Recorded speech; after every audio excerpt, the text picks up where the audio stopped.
Welcome to Stays Crunchy and Milk. If you have questions or comments, we have multiple ways we can be reached. Twitter is, of course, the best way for those that need instant gratification, and the show's Twitter feed is at SKiMPod, SKiMPod. Stays Crunchy. For the more patient amongst you, the email address for the show is podcast@stayscrunchyandmilk.com. Crunchy again being spelled with a K. Crunchy. Hey, feel free to give us a call at 216-264-6311. That's 216-264-6311. Stays Crunchy and Milk. We're available by Apple Podcasts, Google Podcasts, Spotify, Stitcher Radio, anywhere fine podcasts are available. And of course, it's the website, stayscrunchyandmilk.com. Please rate, review, subscribe, and share wherever possible, including on YouTube, where we can now be found at Stays Crunchy. And over on Twitch, we're still Stays Crunchy and Milk. Our personal Twitters are Tatum 216, Lunchbox 2099, The Real ODP. And I'm your host, the Internet's Tayrell 713. Stays Crunchy, Stays Crunchy, Stays Crunchy, Stays Crunchy, Stays Crunchy, Stays Crunchy. You had a blog, we had Berettas, A. Couldn't buy no birds, we fly together, A. How was every single rapper been a dope man? Really trying to kill cuz lifted up with both hands? Is you pushing for real? Talking rock zans? I done slid enough to see a Glock jam. Could take the heat so you bought fan. Yeah. Every stream fresh water, limousine tint sparkle. If I can't see it, you got something to hide. Told me all I ever do was fucking lie. At least you happy though. Bag Dior. My mama helped my daddy bag the dope. That's real love. I'm searching for some real love. Someone to set my heart free. Shot him on the 8 block. I hope nobody saw me. When there's a problem, call me. They know the way my heart beat. Hello, welcome to it. Stage Crunchy and Milk. It's episode 472. And shouts out to Bogota. I'm your host, the Internet 713. Joined as always by my best friend, it's Tatum 216. Good evening, it's Chatting Tatum. And SKiM 6 man, the big homie Chaffee, is in the building. What's good, sir? Hey. What's good, everybody? I literally had to call my man in from off the bench. I mean, he's made a few calls lately, too, and I've been like, I ain't home. I've been trying to find time for myself. I don't even get that either. I'm out here doing stuff for the kids, the wife. Someone always needs something. So hey, man, you got a couple of concerts tucked under your belt in recent history, not a live show. That, too, yeah. I've been trying to be out in the streets. We outside, you know what I'm saying? Yep. That song, if you're wondering, is 6'5" Heartbeats. It's off The Alchemist's This Thing of Ours 2. That is Vince Staples. Because if I'm spitting somebody's some lyrics in particular, that's gonna be some Long Beach lyrics from a man Chaffee. It's just how that works. You should go listen to it because Vince spits it way better than I do. I love that song. Vince Staples. I love for being both so those. Young is so brilliant. Yeah, both those This Thing of Ours albums are super, super special to me. I love them both. Mm-hmm. I own them in multiple. I have a lot of them. This Thing of Ours vinyl. I want you to know. A great deal of those records. Yeah, so that's how it gets down. It is so we recorded our Thanksgiving episode. The episode that's going to go up on Thanksgiving like 2 weeks ago, and only today did I notice that the numbering on that is, of course, wrong. Because today is episode 472. That was episode 471, and I had to go and do some tweaks on it, audio wise, to fix that. But I'm just like, how funny? I love when I make an error of such not consequence. Nobody would care but me. Yeah. But I was like, let me go fix that. So when you hear it, you're going to hear me say 471, and you'll be like, something's weird about that 71. It's like Mr. Black. It's like, you know what I'm saying? It's one of those things. So, but it is indeed, it'll be up to, well, you'll hear this well after that episode. So it's all to the good. But it's like a BT edit. You mother lover. That's one of my favorite edits is Who's the Man on Basic Cable. And Ed Lover's character yells, "Mother liar!" And I'm like, that's not what he said. No, all those mother lover, mother sucker, they're just great. One Big Orange just waiting to get sucked is one of my favorite Scarface edits. And we always talk about how I guess if you own the specific version of that movie, they have a whole section dedicated to just the various edits it's had over the years. On Oh, no different way. films. Yeah. That's So, wild. I think that was like the I think it had to be like 2003 version of it, because I remember when I went to go buy it, this lady asked me to get one for her then fiance. You can blank this out, Casey. I mean, no one knows who Casey is. Okay. I Somebody very does, man. Don't devalue Casey. Casey's somebody to somebody. I barely remember that name. Oh. Because of course she got married to that whoever that dude was, and she became Casey something else. Yes, she did become Casey something else. Casey something else. She became Casey barbecue sauce. Barbecue sauce. Good. But Casey Kasem. Yeah, I think my favorite edit was from House Party, and it was like, I smell kitty. You know? That's not how that goes. It's not how that goes. I mean, at least they could change it to like monkey. Kitty ain't right. I smell monkey. But I was gonna say, back to the Scarface one, man. That's one edit where where that guy had to put in work, because that's a lot of cussing. Yeah, it's one of the highest counts of F words on film. Yeah. Oh, I think is Glenn Ross one of the ones that's like close to that? I can look right now. Yeah, I'm sure there's just looking up Scarface. Oh, 226 F-bombs in Scarface. those F words. Who is the record holder? Alpha Dog 367, Straight Outta Compton 392, Casino 422, Nil by Mouth 428, Summer of Sam 435, Uncut Jams 560, The Wolf of Wall Street 569. 2, 3, 4, 5, 6, 7. Hold on, there's 69. three more. There's three more. Let's see. Wait a minute. The Outpost 355, Alpha Dog 367, Straight Outta Compton. Okay, so we did those. Uncut Jams, Wolf of Wall Street 569. This movie called Fuck, a documentary 857. 57. SwearNet, the movie 935. It's like I feel like that is something you actually did on with intentionality. I would say the top two, they don't count because they're on purpose. Like yeah. So what's number 3? Number 3, The Wolf of Wall Street 569. Fuck, that's a lot. That is a lot of cussing. Damn, like I wouldn't even think it was like that. I mean, I've seen the movie. That's one of my wife's projects too, from like back in the day. But damn, I don't remember that. Wow. Dude, one of my all time favorite like bits from the South Park movie is my man Carby like, what fuckity fuck. It's like a dumb. It's like such a good use of of that word at that point. I don't get down with South Park no more, but South Park the movie is still a classic. It is something super special, and if you have not and enjoy musicals, I would tell you to go watch the South Park movie. Yeah, it's very good. I'm in the same place too. I haven't fucked with them in a long time, but that movie is brilliant, like in a lot of ways. All right. Well, you know what it is. It's remote. A couple of news stories. Chat amongst ourselves. Some amateur assholes. A little entertainment yamming, and we out. And we gonna do it tight, and it's gonna be great. I got 2 stories, and I know this first story is wrong, but the very ideal of it is so funny to your mans.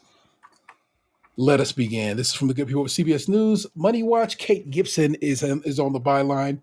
HelloFresh accused of using coconut milk obtained from monkey labor. Oh no! What? That's hilarious. HelloFresh uses coconut milk obtained from monkey labor in Thailand, according to allegations from the people of the ethical treatment of animals, which is calling for a boycott of the meal delivery service. Monkeys are chained, whipped, beaten, and forced to spend long hours picking coconuts. An investigation by PETA Asia alleges claims of animal abuse were made against 57 operations in 9 provinces of Thailand, according to the findings released on Monday. In a statement to CBS MoneyWatch, HelloFresh said the company receives written assurances from its suppliers that its coconuts are not procured using monkeys. HelloFresh strictly condemns the use of monkey labor in its supply chain, and we take a hard position of not procuring from suppliers or selling coconut products that have been found to use monkey labor. We have written confirmation from all our suppliers in the U.S. and globally that they do not engage in these practices. I will not read anymore. Why are we not having monkeys pick our coconuts if we can? Like, I got two things to say about this. Like, number one, because we just got off the editing topic, that it sounds like you're being edited right now. I'm just like, what's he really trying to say? And then the other part is, not that I condone animal abuse, I definitely don't, but I kind of want to see this, like, because that's some serious training. Like, how did you get them there? Like, I'm just curious, just for the sake of knowing. I mean, they swear that monkeys is around here, it's chained up. They basically call these monkeys slaves. So PETA constantly trying to call animals slaves. Right. Feel me? So I can never trust them with that kind of bullshit. Right. Because they too quick to just like this is like slavery when it's nothing like slavery. Yeah. But also, I mean, they did say they were shackled down. So I just want to know why. How could they carry a coconut? Damn monkey. Oh. I don't know if I'm against monkey labor. I wouldn't be. I don't. I'm sure. I'll tell you why. No monkey saying "give us free." I don't think that's going on. But the real question is, how does PETA still stand with honey being ethical if they worried about monkeys? True. And that's a colony there too, so it's like we're colonizing their honey. Yeah. You know, just saying. I mean, think about it. They got that Uncle Tom on the honeybee box, and they think they're cool. That's cool, but right, exactly. We let that slide. Okay, we doing caricatures. You know, we got the Honey Nut Cheerios. We got that bee out here smiling, shucking and jiving. In 2023, that bee got to come off that box. I'm sorry. I mean, I'm just gonna say it. I'm just gonna say it. That's a bee minstrel. Tell me I'm wrong. Tell me I'm wrong. Got the gloves over here, tap dancing and shit. They removed the red lips, but we ain't forgot.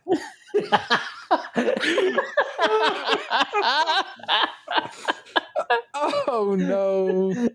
No, back to the monkey labor. I would say this: aside from the abuse and the slave labor and all that, I don't want monkeys like manipulating anything I'm eating or drinking because they dig in their booty.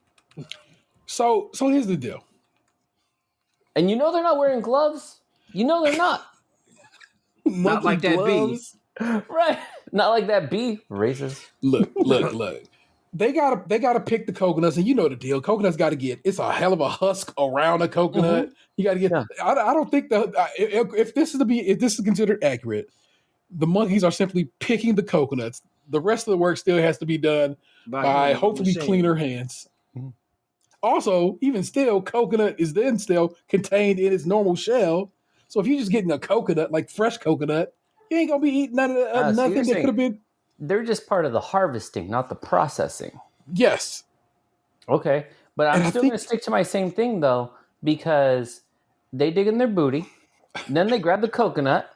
So you got poop bits on the outside of the coconut. But then when they got to crack the coconut, you think a little poop flake or two ain't going to fall inside the coconut? No. Because like I said, the process of coconut processing is so ridiculous.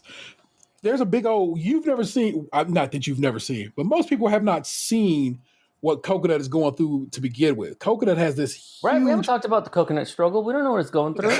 The coconut has a huge husk that surrounds that part of coconut that we get if we were to go buy a fresh coconut from somewhere.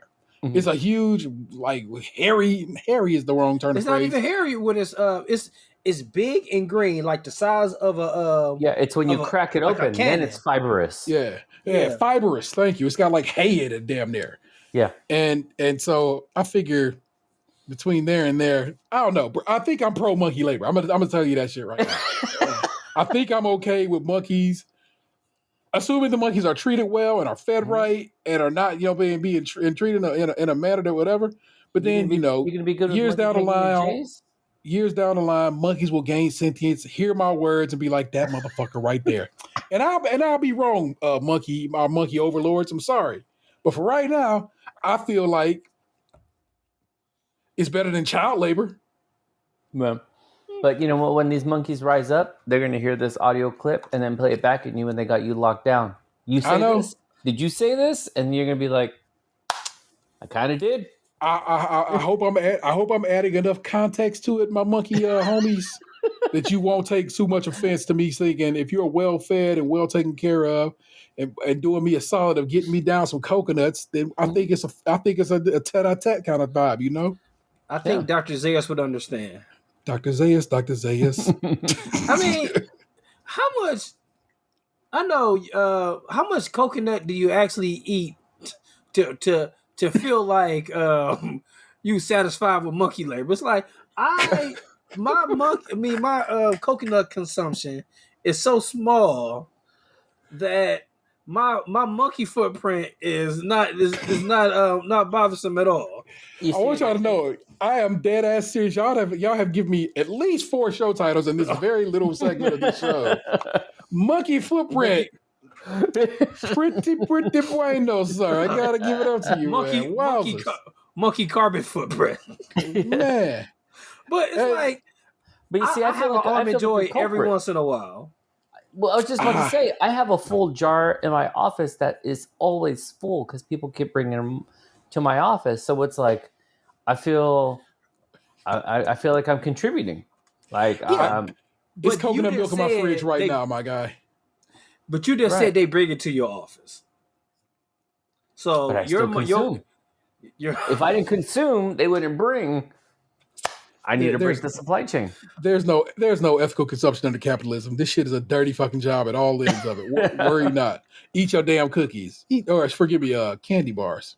Right. I mean, what do they get weekends off, or like at least like every other Friday? You know. What monkey holidays are they giving? Are they giving the monkey the monkey high holy days? You know what I'm saying? Exactly. As long as we respect their traditions, I think I'm okay with it. Yeah. Just point that out to you, man. Like simple things. Yeah, I don't think I know coconut water already tastes like ass, so I think toffee's on to something. That's why coconut water tastes so bad. Don't disrespect ass like that. Okay, there we go. Monkey ass. That's what I'm saying. You know, it's got a different tang. Then you're like, oh my God, Chappelle was maybe snot tea out my nose. Hit me at the wrong time. Holy smokes. No. This next story I'm going to count is a Ohio story because it's Ohio's own Dave Chappelle. Dave Chappelle's SNL monologue sparks backlash as being anti-Semitic. This is Lisa Resper's France over at CNN. You can tell I pulled these for a show that we didn't do last week. Dave Chappelle's comments about the Jewish community during his Saturday Night Live monologue are being slammed as anti-Semitic. Anti-Defamation League Chief Executive Officer Jonathan Greenblatt took to Twitter on Sunday to criticize the comedian and the NBC late night show. We shouldn't expect Dave Chappelle to serve as society's moral compass, but disturbing to see NBC SNL not just normalize but popularize anti-Semitism, Greenblatt wrote. Why are Jewish sensitivities denied or diminished at almost every turn? Why does our trauma trigger applause? The controversial comic hosted the show and addressed the firestorm around Kanye West, who has legally changed his name to Ye. So why do you call him Kanye West, my guy? If his name is Ye, call him by his name. My name is my name. Let's put some respect on it. Following his remarks about Jewish people, Chappelle began the show by reading a statement which said, I denounce anti-Semitism in all its forms, and I stand with my friends in the Jewish community. And that Kanye is how you buy, and that, Kanye, is how you buy yourself some time, Chappelle joked. He went on to say that Ye had broken the show business rules, which are the rules of perception. If they're black, then it's a gang. If they're Italian, it's a mob. Chappelle said, but if they're Jewish, it's a coincidence, and all should never and no one should and you should never speak of it. I don't know what to do with that joke. Chappelle went on to talk about the abundance of Jewish people in Hollywood. But that doesn't mean anything, he said. There's a lot of black people in Ferguson, Missouri. Doesn't mean they run the place. Wow. Chappelle said he could see if he had some kind of issue, you might go out to Hollywood and start connecting some kind of lines and could maybe adopt the illusion that Jews run the show business. It's not a crazy thing to think, he said, but it's a crazy thing to say out loud. Writer Adam Feldman tweeted that Dave Chappelle's SNL monologue probably did more to normalize anti-Semitism than anything Kanye said. Everyone knows Kanye is nuts. Wow, we just saying that. We just saying that now, Feldman wrote. Chappelle posits himself as a teller of difficult truths. It's worse. CNN reached out to the reps of Chappelle and NBC for comment. I don't know if they ever got it. I am not Jewish. I therefore cannot say how anybody should take something. I don't like just saying gay's nuts. That's real fucked up in its own right, but that's not what we're here to discuss. I don't even know what I want to say about this. That was just my Ohio news story, and I expected Dan to be here to be able to I don't know, speak to this because, you know what I'm saying, he is such a Chappelle head. Well, I think like what you read was poorly written. You know, like, I mean, it doesn't help. Like, it's like how you pointed out the flaws in the writing where it's like, if you're going to go on, and I wouldn't call it an attack, I would call it a response. Okay. But it's like, it's a poorly written response. Like you said, how are you going to say, if you know his name is Ye, and he's extremely popular, people are going to know who the fuck Ye is. Like, I think that's just a given. Yeah. But spelling out Kanye West helps with those 500 words. Yeah. But what I was going to say, or you do the opposite thing where you call him Ye, parentheses, formerly Kanye West, for those who don't know. But the fact that he pointed it out wrong. But so with that, it's like, this could have been a better article. Not to say you chose a bad article, but like the guy's point is misguided. But it's like, I've only seen clips of it. Before we delve any further than that, I want to point out this is a lady who wrote this, Lisa Respers France. So we keep calling this woman a man as we discuss this. I don't know. Pronouns weren't stated. Pronouns weren't stated. So I'm just saying. But the situation here that I have, that I think we titled the show way back, was What Happened to You, Dave Chappelle? You used to be beautiful. It's just that continued train. Like, this thing that Dave Chappelle's doing of having to be the fucking voice of, I don't know whose fucking voice he's speaking for. Yeah. What I honestly feel is the voice of the privileged and not the voice of the common man. And it's like, this really didn't need to be a dialogue. Like, nobody was drawing Dave Chappelle in. You can do it all by himself. So the fact that he had to like say something about it, it's that same thing where like previously where he was like, you know, the alphabet people are taking me down, which I think was his like, or canceling me. Yeah. And it's like, one, you can call the group what it is. Like, come on, you're smart enough. You're a brilliant writer. Like, come on, dude. He keeps like punching down. He keeps picking the low hanging fruit. Like, let this one go, man. Like, I don't know how you always claim to be censored all the time when you don't shut the fuck up. Like, you're talking all the time. You talk everywhere. Like, you literally on network TV talking. So clearly you're not canceled. You're selling out shows. You're on tour right now with Chris Rock. You're not canceled. Like, yeah. You're just not.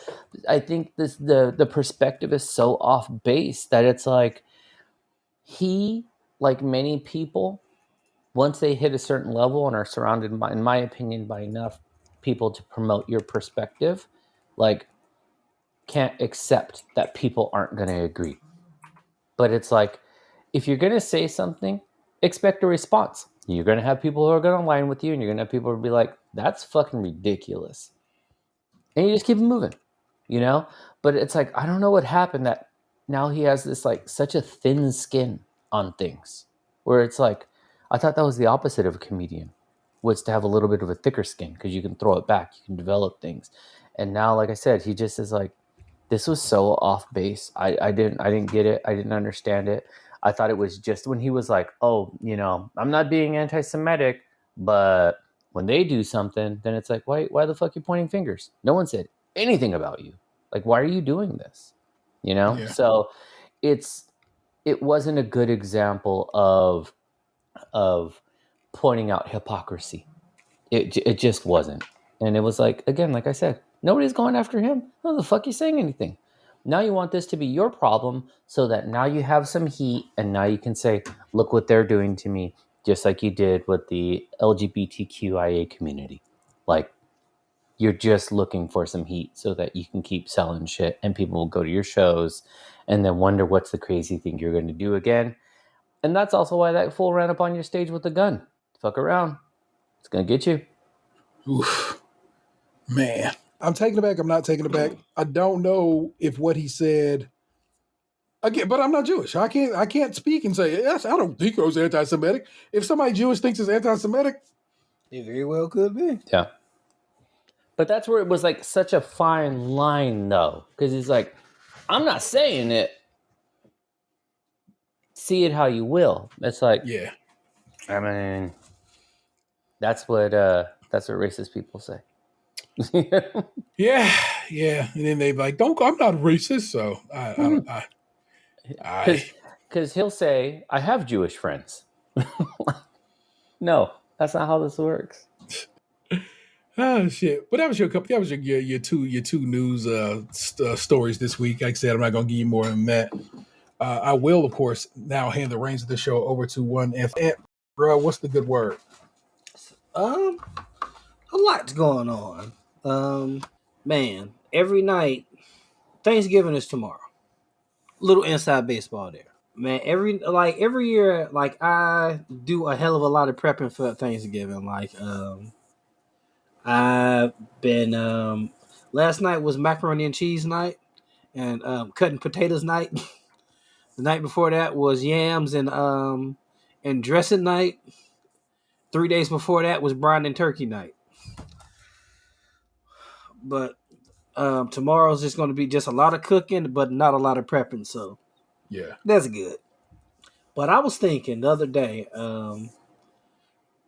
my kids got out of. So the other day, we got like, I'm going to say just my side of town, got like a foot of snow.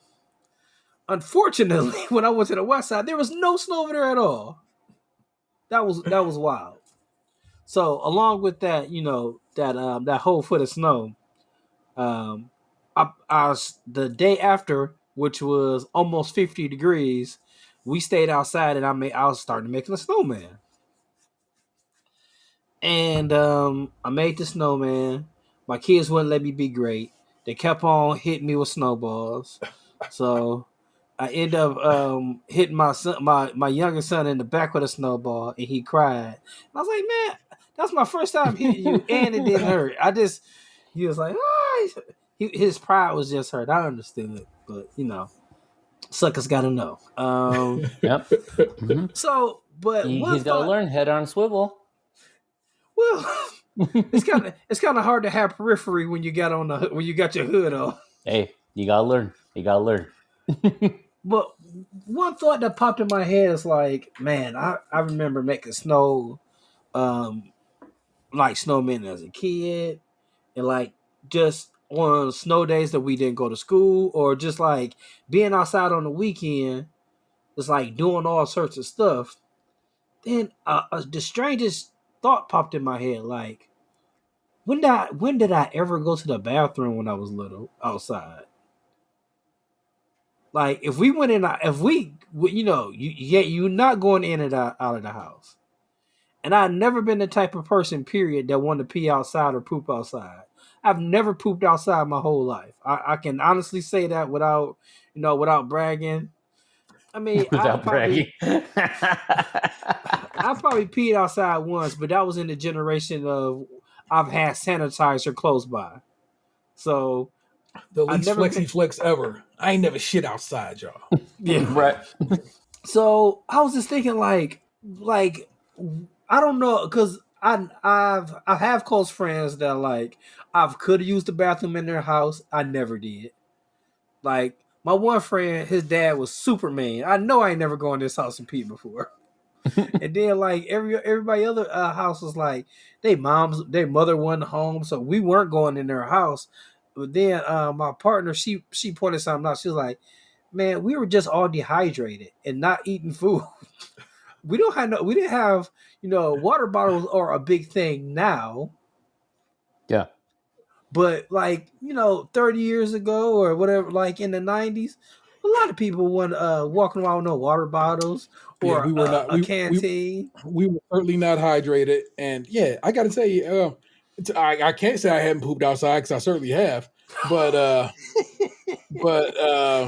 it was not, and I can also tell you I was a full ass grown man when that happened. So, was I a full ass grown man?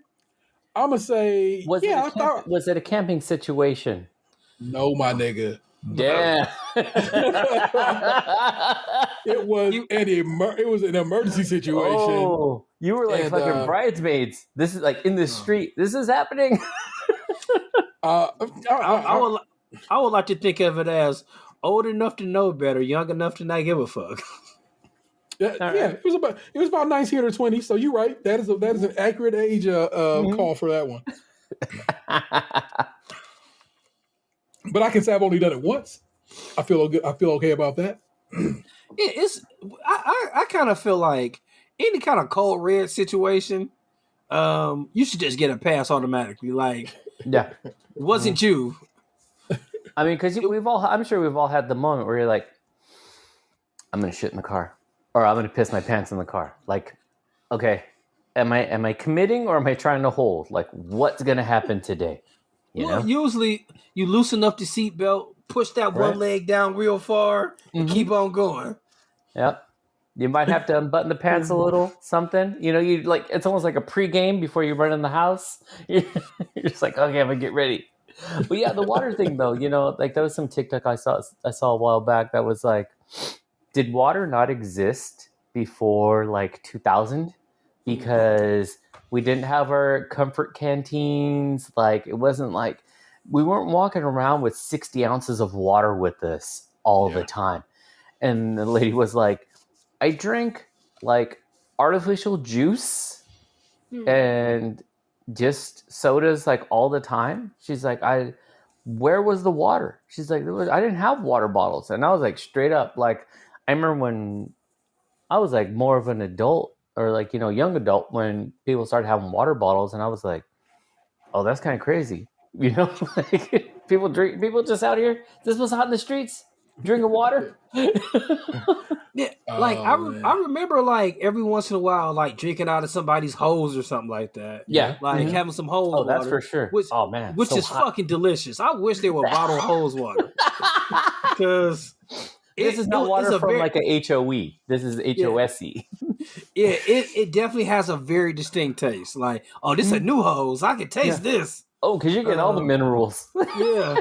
Ooh, that hoe's been sitting in the sun. I can taste it. You know what I'm saying? There's a certain je ne sais quoi to the flavor profile. This is a Lowe's. This ain't no Home Depot. I can taste it. Yeah. I do remember that's like entry level golden shower era. Like fetish unlocked. Yeah, like I don't never recall like drinking a bunch of soda. I do remember like every once in a while like it's a local Dairy Mints juice because they used to first they're like the little boxes were a quarter, then they were 50 cents. Once they became 50 cents, I couldn't afford that. Yeah. But like it was literally like breakfast at home, go to the pool. I might be able to pee at the pool. But other than that, it was like eat breakfast, Captain Crunch, it like make you sustain off Captain Crunch all day long. Mm-hmm. Sometimes you might have lunch. You go home and eat dinner. Stay up watching HBO with the volume down while Real Sex 7 is on. Mm-hmm. Mm-hmm. Taxi Cab Confessions. Taxi Cab Confessions. Hookers at the Point. Man, Hookers at the Point is on YouTube. YouTube, yeah. Man, that dude doing the poems at the beginning is just the best. That's the guy who that's the guy. That's the guy who made the show. Okay. Yeah. I just never remember going to the bathroom. And it just hit me for a second. Yeah, I again, like I said, I'm sure I did a lot of pissing in the woods because I was a woods kid myself down in Tennessee. So I'm certain I peed outside all the damn time. Hell, I still pee outside if it comes down to it. I don't even care. Like I said, the only poop situation was emergency. If you want to know that story, you ask me and I'll share it with you in other means, listeners. You just holler at your boy. I'll be asking you soon. But other than that, yeah, like I said, I've been very good. So I think your theory holds sway, man. It's like we was just dehydrated as fuck and didn't eat shit. Yeah, we weren't We peeing. was just outside playing, eating, annihilators and 5-cent gums and shit, So yeah, our kidneys are struggling. They're like, there's gonna be something to process here. Yeah, we were just gumming up the works all the time. Because, like, in my house, like, and I'm trying to think of it too, like, I don't remember, like, pissing as much as I do now. I drink way more water now.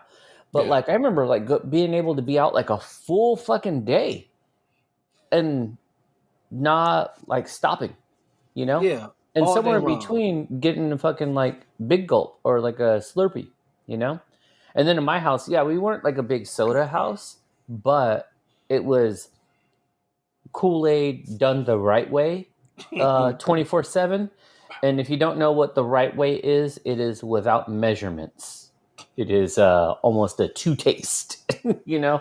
And sometimes you don't even taste it. It's just, I feel this is how much sugar should be in there. So, yeah. No. I was the official taster in the house. Mm-hmm. Like, it was a whole pack of red and a half a pack of yellow. Oh, Then you're doing you combos serve. out here. Yeah. Oh, half shit. half a pack of yellow. Okay. Which yellow could go with purple and yellow. Mm-hmm. Or it can go red and yellow. I appreciate that you're calling them colors, not flavors, because they're not flavors. Blue went by itself. Mm-hmm. Mm-hmm. Because I was a big fan of the Great Blue Dini. That used to be my shit. And the blue, though I appreciated the taste of the blue, it didn't really taste like blue. Well, no, it maybe this was just me. I felt like it never got as cold as the other colors. Like red would get real crisp, and I was a fan of the green, and I was like, I think it was allegedly mine. They don't make green no more. No. No, I got Kool-Aid over in the kitchen right now, bro. And trust me, they do not make green. They don't make a lot of the rainbow of colors no more, man. Damn. And it just dawned on me, green Kool-Aid was that shit. Yeah, it was summertime for me. That's when the green was on deck. So, but maybe green was Weiler's. Maybe green was maybe green was Weiler's or Flavor Aid. Or Flavor Aid. But no, remember in very recent history, I made a green Kool-Aid pie because we ate it on the show. We ate it on We Tried. Remember? Wait, a Kool-Aid pie? That was a while. Yeah, that was a while ago. It's basically like a no-bake cheesecake flavor of Kool-Aid, and it definitely was with green Kool-Aid. Yeah. So, they're talking about like ingesting things that why we didn't pee. I remember being in middle school, and we would buy the big bag of already like sweetened Kool-Aid. Oh yeah. Because basically that was Fun Dip. Yeah. And we were fucking going hard in the paint, man. You would have thought that was sacks of Coke. It was just like, I'm about to say that's Kitty Coke right there, man. yeah, because we would open up the bag and just be like, "Oh shit, you got 5 bags!" And I was like, "Yeah." Stop by the grocery store on the way in today. I remember they at the register used to be like, "Why you got so many?" I was like, it's for school." Because it wasn't doing anything illegal, but I mean, who walks around with that much contraband? So basically, I was the other day I was trying to bring back Purple Source Rex in my own home because that's not something they make no more. So I happen to have some Country Time lemonade powder in the house right now, and I was like, "Yo, if I throw a pack of that grape in there, it'd probably be right." But it wouldn't. It was way super sharp, and it needed a little more sweetness to it. So I ended up like fucking with it some more. I threw like another scoop of lemonade in there, sprinkled a little bit of sugar in there, and stirred that shit up. And it was basically gray. And my children would not drink it and kept calling it and kept saying it was Michigan water. Oh Damn. wow. Damn, they're doing you dirty. Because it was, if you looked at it, it was wildly gray. Like the lemonade grape mixture made a very gray water, a gray Kool-Aid look. You know what I'm saying? But It's like it was when hitting. And like when as it got toward the bottom, I poured myself a little back. So basically, I drank that all myself. I got toward the bottom and I drank. And my son was looking at it like, "Man, you drinking that Michigan water?" I go, "Bruh, here, try it." I go, "It's way better now because it had a moment to kind of coalesce into something great." He's like, "Ooh, that is good." So he ended up, of course, finishing it off, talking wild greasy about my Kool-Aid concoction. Hey, this is how recipes are made. Like, you know what? Like, this is how you figure out sauces. This is how you come up with like, "Oh man, I didn't know you could like fucking cook meat in root beer until someone did it." You know what I mean? Like, hey, it's got to be an innovator. Somebody got to come through doing some new shit. Because I'm like, you know what? Like, you could market that as like the base, like the mixer for a cocktail. You know what I mean? Call it the Michigan water. You might be onto something. Hit that bitch with a little bit of vodka.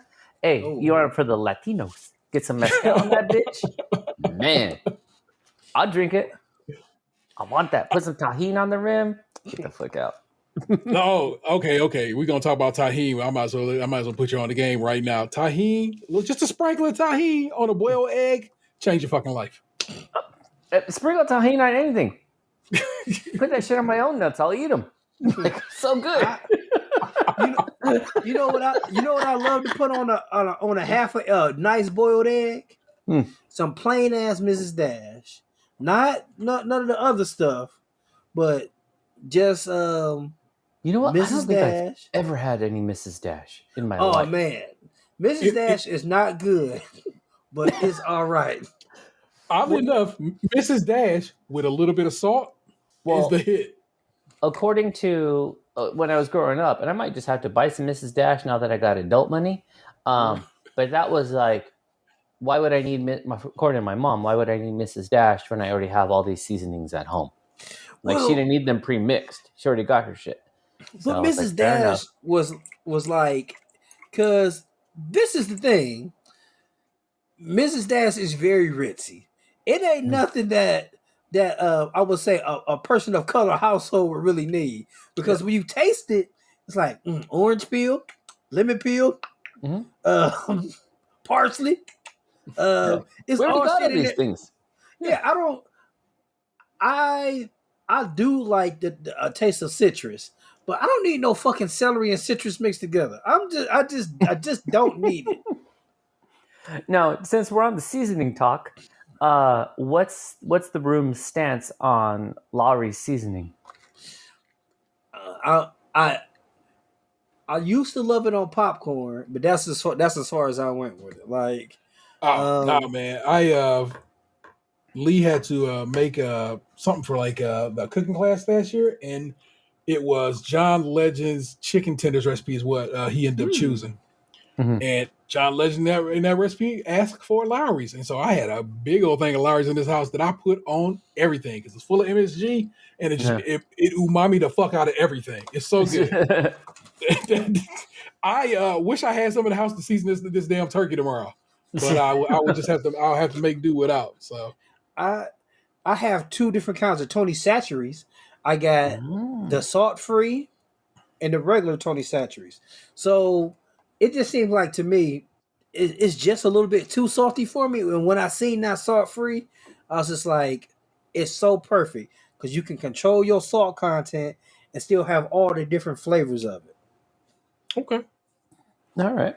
I'm always hearing about Danos and Tony Chachere's and all these other flavor empires that have begun. That one day I'm gonna go look up and it's all gonna be McCormick under a different name. Yeah, just because I do look for the Danos too. I never find it out here. The one we use a lot in my house, just as the foundation, not the end all be all, just the foundation.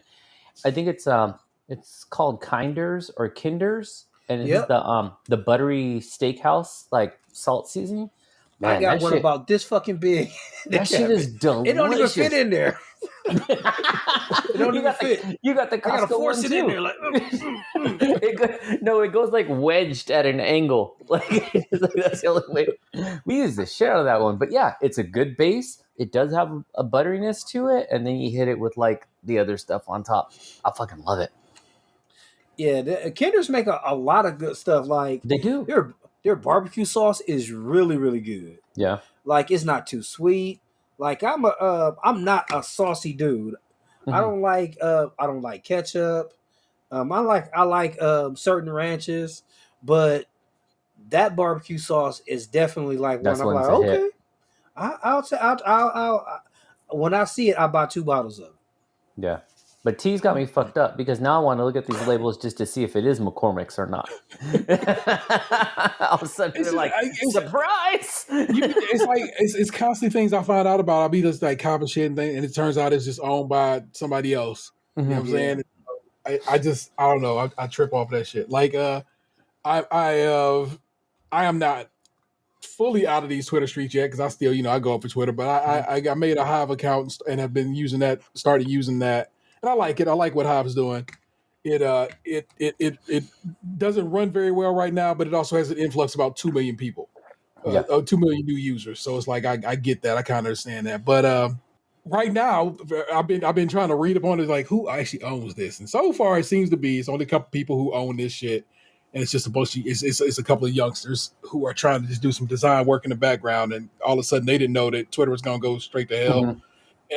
Or that they were going to be the one that was going to be tapped because the one that was the big buzz prior was it Mastodon? Mastodon. And I made a Mastodon account and it was just useless because Mastodon silos everybody off. So I would have to know what server you're on to go find you. It was dumb. And I can't, I'm not putting that much effort into my social media. My social media should be breezier than that. Yeah. And I heard people talking about some other app and I was like, in fact, I only heard like 2 people talk about that, but it's like it seemed to be that they were talking about it like that they had heard other people talk about some other application.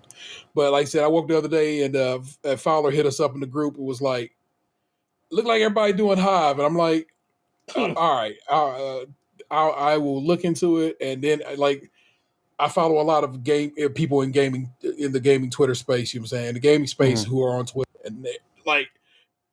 It's like they woke up and said, we ride. And I was like, all right, then this is where we ride to. It's not the first time I've had this happen in a social kind of situation. There used to be a game forum called NeoGAF, the Gaming Age Forums.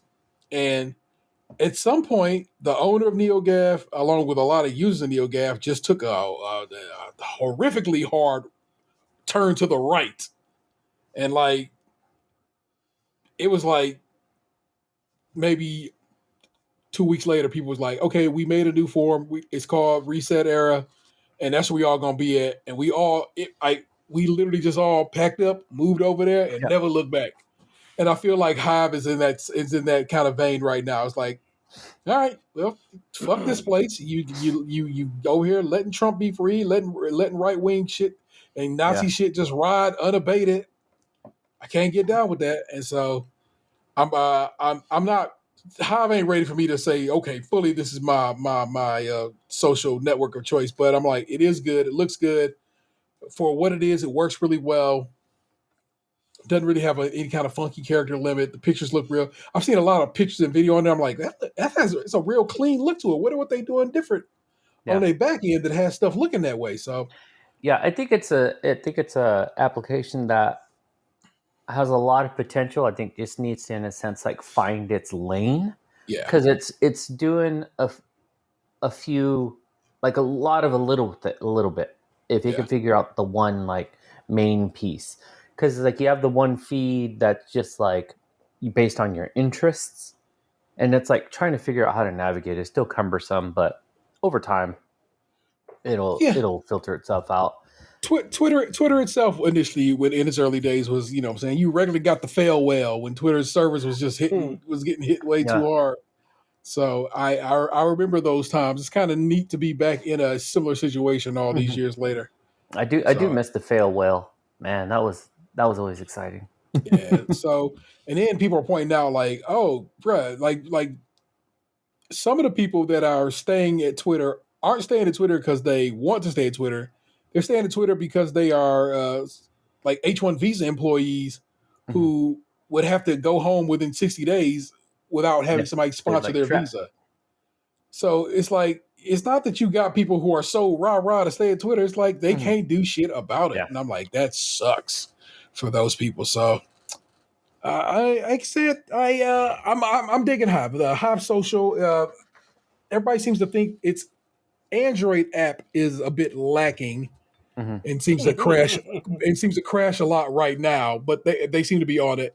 Its iOS app is pretty stable. It like I said, it has some hitch in its giddy up. Like I said, if I click go on this app right now, it's going to take a little bit before it pops up. But that's just server load and everything. The things having to be managed. And my hope is that it seems to be full of nice people. I've had a couple of weird follows that I'm just like, okay, buddy.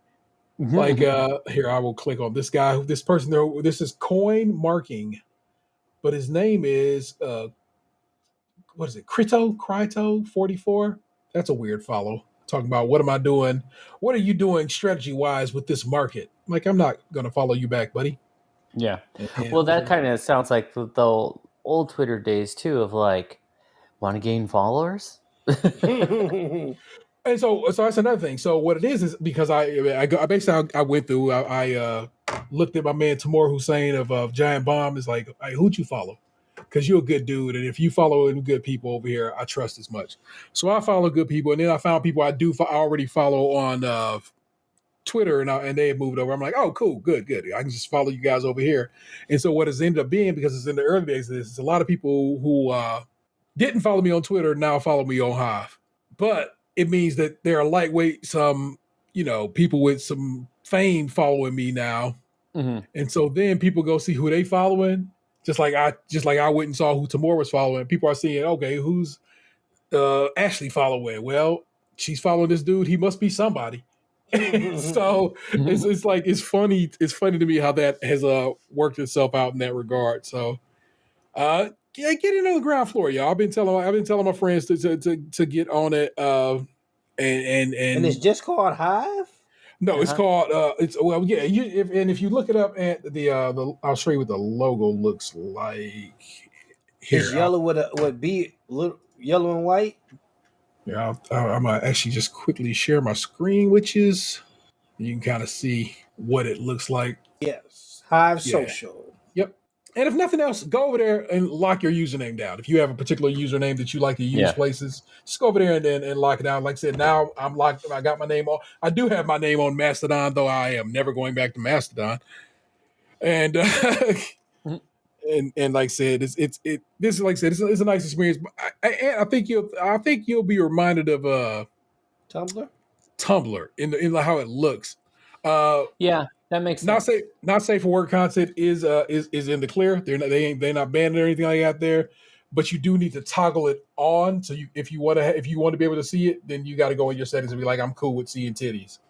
And so What's funny about Twitter is I was on Twitter at first, and my name was Optimus Prime, and I was like, I'm never going on Twitter again, and I miss that name so much now. Well, I mean, there you go. Like I said, if you want to go lock it down over there on Hive, then do just that. If you are so inclined, you know what I'm saying. I can stay Tatum 216. I'm cool. Hey, it works. I am of course Taylor 713 over there. Chalfie is Chalfie over there. Fowler is cousin Cecil, like he is everywhere. Delvin is Delvin. Delvin, you know what I'm saying? So all the people who we get down with, they were saying are basically just ported over our Twitter names and kept them moving.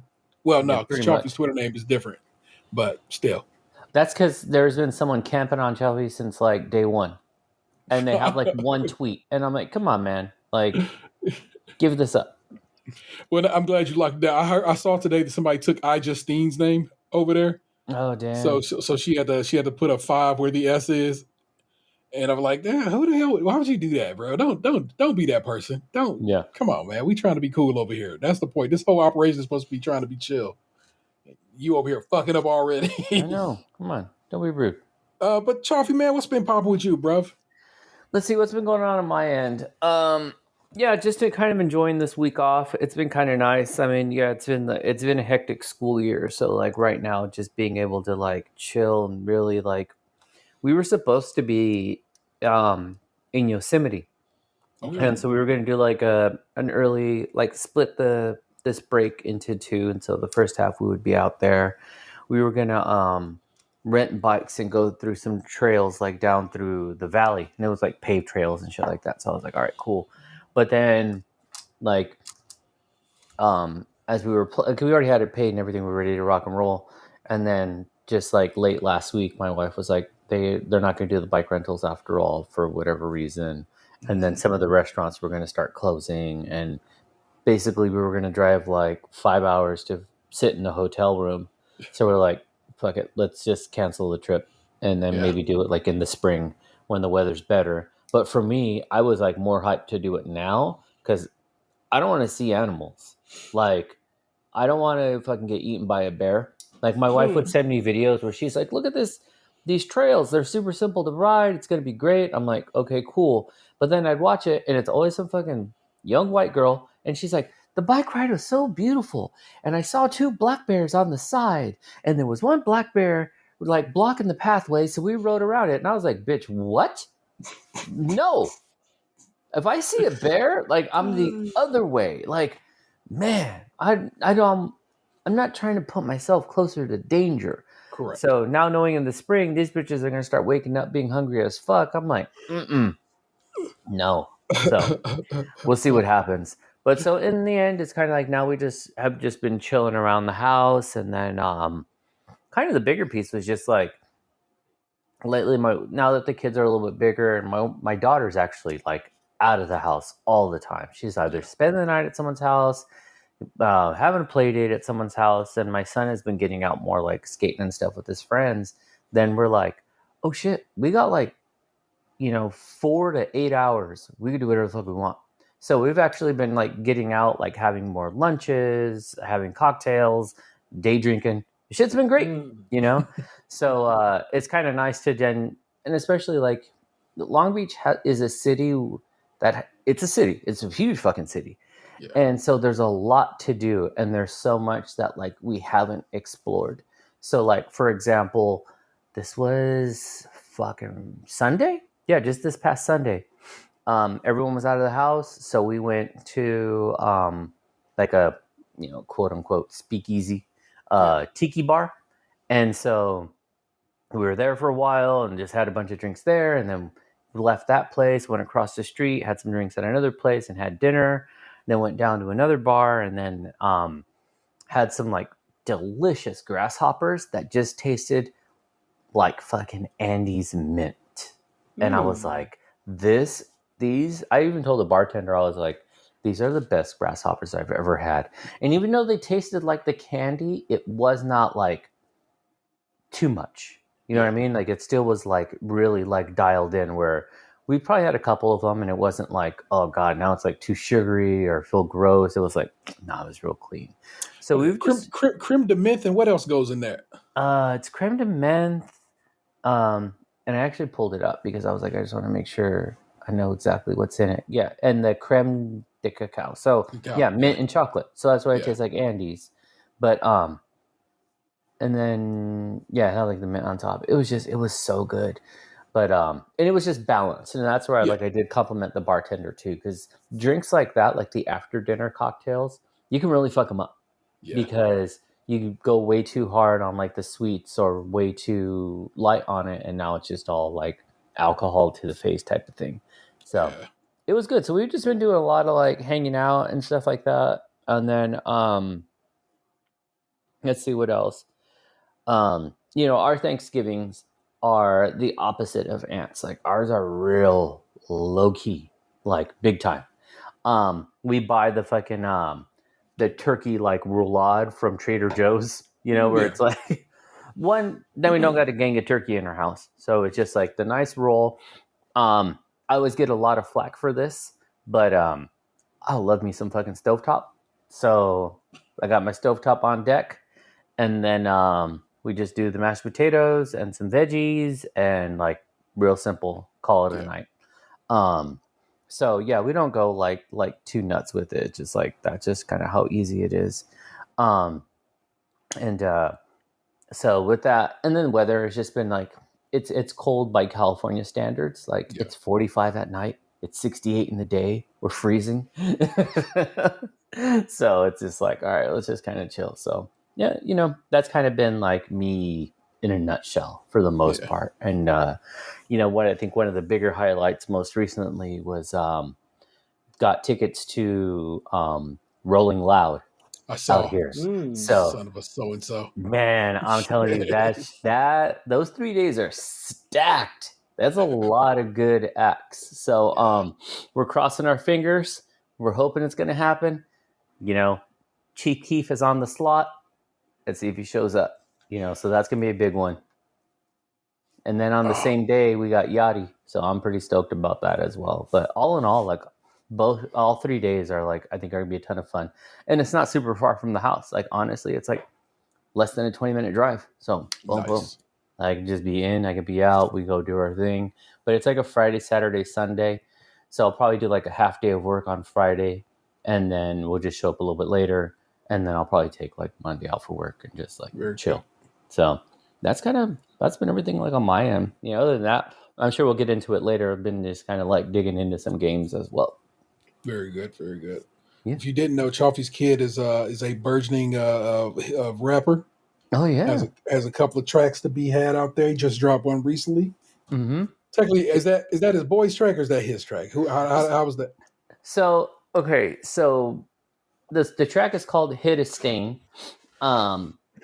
Though his friend put together the beat, opens it up, but he told my son he can have all the like credits and rights to it. He's like, just as long as you just put that both of us are on it, he's like, you put it out. Like, I made the beat for you. Like, just go for it. And I guess the guy wasn't originally supposed to be on it. He was just gonna do like kind of like a hook and then let it ride. And then he's like, I'm gonna throw something in, which is also not that good.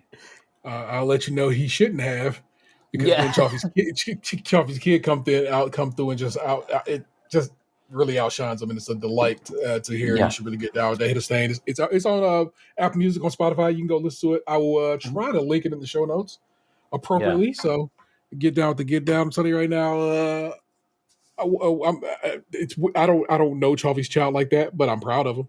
And I like having that. I like that feeling. You know what I'm saying? Like, look at my man. He's out here doing it, because I know the behind the scenes of getting these tracks up and going. His first track and so forth, and then he goes through with this one, and as he expands his reach, expands who he's working with production wise and so forth.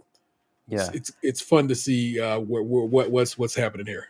And to just kind of give the story too, like the first song that my son did, it broke him. Like artistically broke him, where he was like, I will never make another fucking song again. Because in his mind, it was like, play the beat, I rap over it, it's done, boom. And then he was like, why do I sound like this? That's not my voice. How come it was all the questions. And I was like, that's all production, man. Like, there is a rare few of rappers who are clean and raw on their song. There's something. If it's not just turning up a little bit of bass and stuff like that, there's some reverb in there, there's some echo in there, there's a combination of things. And so he was really, really frustrated. He was like, I don't want to do this anymore. And he fully walked away from that first song and like didn't want to talk about it. Like it went out and he was like, I'm done. And then but what I really pushed him on was I was like, though I really appreciated and valued that he relied on me to help him, because he was just like, help me figure this out, help me edit this together. I was like, that's a young man's game. Like, I don't make me like, I barely edit my own podcast. I just am like compressor, and then I use the same file and just remove the old one and drop the new one in, and, Good Lord. and like that's about it. And then I'm like, send this bitch out, So I'd take no more than like 7 minutes trying to produce this fucking podcast, and this fool wants me to take hours, and I was like, I don't have time, man. Like I gotta go to work, I gotta manage a school. Like I would love to support. So it's not that I didn't want to; it just I didn't have the resources. And then a friend of his, my son kicked him over the track, and this fool like edited it all on his phone on the first track, and I was just like, you see. It's not me. You got to find someone like similar to your age, same passion, bigger knowledge base. And that guy who did the first song introduced my son to the guy who put together the second song. Okay. And, for those interested, my son is very much into like Chicago drill. Like those are his beats. That's his sound. So this guy, he put him on, started hitting him with stuff. And my son was hyped. And when this song hit, like when he dropped it, he was immediately like, send it to your friends, which is the complete opposite, where he was like, share this with nobody. Like this one was just like, tell everybody. You got to tell your podcast friends first. And I was like, I hit up T and Fowler and Delvin. I was like, check this out. And he was like, okay, we got to get it up as soon as possible. I'm like, so he was really hyped and is ready to like get back into like writing and get the next one out. So he's got a few beats he's working on right now. He's in the brain process in the moment, where then he's like, pretty soon we'll go set this up and then we'll do it again. So I was just like, man, keep it going. I sent it out to some people who actually like legitimately make music, and they were like, yeah, no, he's got some potential in there, like, but he's got to keep going. Like, it's not something you can just do like once a year. Like it's like, if you don't sharpen that knife, that blade's going to get fucking dull. So he's working on it. So same. I'm proud of him too. Like it's a lot of effort, and especially when you're exposing your art to people, that's just real vulnerable because you're gonna get criticized. Yeah.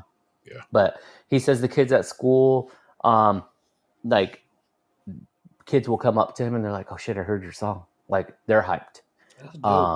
His little wrestling team that he's with, he's like, they listen to it. He's like, nah. He's like, it's just been good feedback. So I'm like, excellent, fantastic. Yeah, I dig it, man. And again, as I stated, I'm super proud of the little one. And like I said, it'll be in the show notes so you can get to it. And go check it out. Give it some spins, and share with your friends, because that's what we're trying to do. You know what I'm saying, we're trying to build everything from the ground up and make sure all our peoples is growing and showing and shining. We're trying to get that $5 check from Spotify and Apple Music. Hey, don't even cash, just frame it. Well, you can put it, you can use the app to put it in your bank account, but you can frame the check itself. Like, you know what I'm saying? I did that. That's what's up. So, that's what's going on, people. That's it for us. Let's you know what it is. Let's jump on over to Reddit. I got a few from the in case you don't know, because everybody's first episode. This could be anybody's first episode each week. And I want you to know we did this shit way before it was cool, before TikTok had motherfuckers doing it. We would go to the mean streets of Reddit. I would pull a few posts from the subreddit, Am I the Asshole? We talk about it. We'd have a good time. When I see these hosts on the internet, often lately, when I see one that I know we have done and it has like 500,000 views, I'm like, this motherfucker. Oh shit! Let me tell you about that. That was a wild thing. So I guess I will before we go over there. I had my only viral video on TikTok, which is the most random thing. Duetted and all. because I posted that video and left it be. It had like, a couple of hundred views on it. But something about it got that shit in the TikTok algorithm, and it is very nearly at 1 million views. Oh wow! It's just started cranking. And it's just me unboxing something. It is. Let me see. Can I get to it? It is at 953.3 thousand views. So 900. You know what I'm saying? It is it's pretty massive. And what comes with that is a bunch of people commenting and saying shit that had your boy like, if you don't shut the fuck up already. And then it got two people in the comments fighting each other about what I said in the video, and then fighting about why vinyl pressings are behind all around the country. Was it Adele's fault? Is it Taylor Swift's fault? And so forth and so on. And so you can see how when something gets down into the algorithm, the river of the algorithm, how it could potentially just start flowing. And like I said, I'm not nobody, and it's a weird ass unboxing video. And I was so excited when I opened it. I said something wrong, and I knew I said something wrong, so I edited the video. So in the video, you can see me edited, and my closed captioning I edited. I corrections that were needed, and people still every time. That's not when the pandemic started. That's not pre-pandemic, like, motherfucker. Every like for a minute there, everybody said that That's shit. when you made it. You made it because you got people fighting in the comments. So every time somebody said that shit for a while, I would be like, this is how I know you didn't watch the video, because I addressed this in the video. Yeah. And I just kept it moving. And now I finally got to the point where like I'm already sick of fucking getting posts about it, because I like to I go to TikTok to see what my motherfuckers done sent me, but I have all these motherfucking notifications that are not my people sending me shit. Like that's not what I'm here for, bro. I don't give a damn about the rest of this shit. And I wish they'd let me silo that off somewhere into its own thing so I can just, get back to seeing Fowler send me some weird videos of a British girl eating a pickle. It was something else, bro. That lady is very, very, very, very attractive. It was upsetting. It'd be pretty in a way you're like, how is that possible? Hey, what is going on there? Yeah, I think that that particular young lady, she went live one time with Freddie Gibbs. No way. Like I think he joined her live. Okay. And he was trying to tell her that he was a dancer. It was pretty hilarious. And like, he's Freddie Gibbs. And this is like, this wasn't even that long ago. And like before he got kicked off of Instagram. Okay. And he was like, yeah, I'm a dancer and this and that. And she's like, oh really? And he's like, yeah, I'm a hip hop dancer. Freddie Gibbs is a wild man. I love me some Fred, man. I'm considering or not if I'm going to put it out on my top 5 this year, but we shall see. But back to the mean streets of Reddit. Some of the assholes. I pulled a few this week. We're gonna have a good time with it, and let's do just that. Here's a wild one. I'm gonna read you this title. You let me know if you need me to read the title a second time, because I had to read it the second time myself. Okay. Am I the asshole for refusing to go to my wife's deceased husband's family's house for Thanksgiving? You got that? Cool. Let's go. Yes. My 36 male wife, 33 female, lost her husband several years ago from a brain aneurysm. They had 2 boys together, 7 and 6. And I have made my peace with the fact that she will always love him. She even has a sort of shrine to him in our home, and I would never ask her to remove it. We got married only a couple of years ago, and last Thanksgiving, she asked me to come with her to Thanksgiving at her former in-laws' house.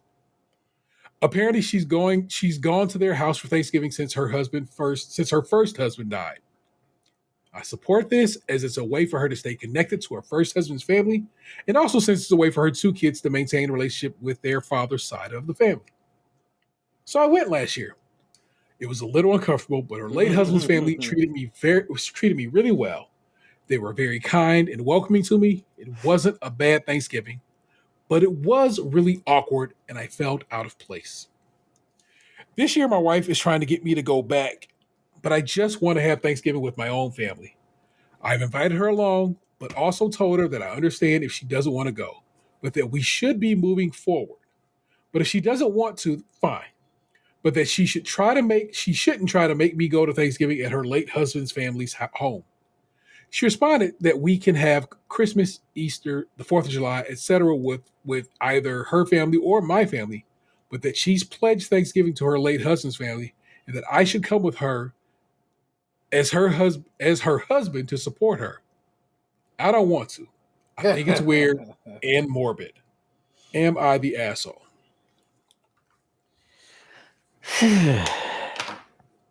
This one's hard. Like, this one's really, really hard because of the circumstance. If he hadn't had an aneurysm, there would still be a marriage, theoretically. Yeah. And then there wouldn't be this relationship. But on the flip side, like, she did move on by remarrying. So I think there does need to... I don't think anyone's the asshole in this, to be honest. I think it's like, this is every relationship working towards a compromise. Yeah. How can we do this every other Thanksgiving? Or just like, hey, you know what? This is because kids are involved in this too. So it's like, they want to see their grandparents. Like, I get it. But how about, I don't know, I hate being uncomfortable. Like, I don't like to go to just even events and personal events. Yeah. You know, it's like that canned fucking thing. So it's like, how about I just stay home and like you can go with them? Like, because he's not saying no, he's just saying like, I want to do this, you know? Yeah. But it's weird. I don't know. Like, I don't know where to draw the line in this scenario. Christmas Eve, my kids go to their grandma's house, their mom's house. Every Christmas Eve. That's what it is. That's about, and they, of course, they come around when it's the kids, if they're having birthday parties or whatever, they come through. But so I kind of know this life, but I don't know this life in that I don't be going over there. What I just told you is my children go over there. Not I, says I. Yeah. and it's not whatever, but it's just like that's their family. And I love them and they're good people and I have no beef with them. Whenever I see them, they always show love. We have a great vibe. I ain't trying to kick it with them. Yeah. And I get that. You know what I'm saying? And in this case, like, I at least was, you know what I'm saying, they're my kids, you know what I'm saying? This is like his stepchildren. He's even further removed than I am. And I don't go to my, you know what I'm saying, my kids' family's crib. So I get that, man. I get it. I don't believe he's an asshole for not wanting to go to this. I don't think she's an asshole for thinking, hey man, but you're my husband. I want you to go with me. Yeah. Yeah, you know? I don't think she's an asshole, but she being pushy. Like, because like setting dates is the pushy. Yeah. Like, once he did it once, he felt uncomfortable. It's not no comfortable situation. I kind of feel like in any good partnership, your partner's feelings and comfortability is a major part of it. It's a lot of shit that I'd be like, you know what? You don't got to do this because I don't even want to do it. I'm doing this out of obligation, so you can stay home and chill, and I'll just take the brunt of this bullshit, okay? Correct. Now, because I don't live around my family, that doesn't pop up as often as you think it was, as you think it would. But, like, tomorrow at some point, depending on how she's feeling, Vanessa might have to go make an appearance at her mama's house or her sister's house. I don't know how that ended up playing itself out. But Thanksgiving is the one I keep for myself. Always have. It was that way with the kid's mom. It's that way with Vanessa. It's just that way. It's the one I tuck to myself. I get to cook. I really enjoy it. I get to make my various desserts that I go up for. It's mine, and I am selfish about that. And I'm quick to say, if you want to come through, come through. I'm never like, fuck you, don't come to my house. It's just me. It's just I'm doing it, and so that's this just is my mac and cheese party. You stay out. It matters. For the record, I did end up buying fusilli as my noodle of choice for this go around. I'll let you know how that plays out. And then another side note to Are you going to make a fusilli Jerry? Huh? What? I don't know what that is. Sorry. Oh yeah, Kramer made a fusilli Jerry. He made a pasta statue. Oh wow, man! I was not thinking of the Seinfeld. Christ. None of the comments really do nothing for me, so we're gonna skip out on that one. But yeah, not the asshole. Come on, Brad. Be better. Here's another one I think is a banger. At least title wise. Again, for the first time in a long while, I grabbed stuff and didn't read it, but that's because we were really in trust the process for getting this recording together today. Am I the asshole for not standing up for my wife when my uncle made a gold digger joke because what she said mortified me? Damn. I haven't seen my mom in a year. Last year, there was a big fight between my wife and my mother about how Christmas would work and who would host. My mom decided she didn't want to see me anymore. It sucks, but I'm not going to beg her. My wife and I have a disagreement regarding our 1.5-year-old son. She thinks my mom is a horrid person for not sending him gifts, cards, asking for pictures. I think if my mom actually wants no contact, she's doing the respectful thing. Also, we both agree she wouldn't be allowed to see him, so I don't really get what my wife wants.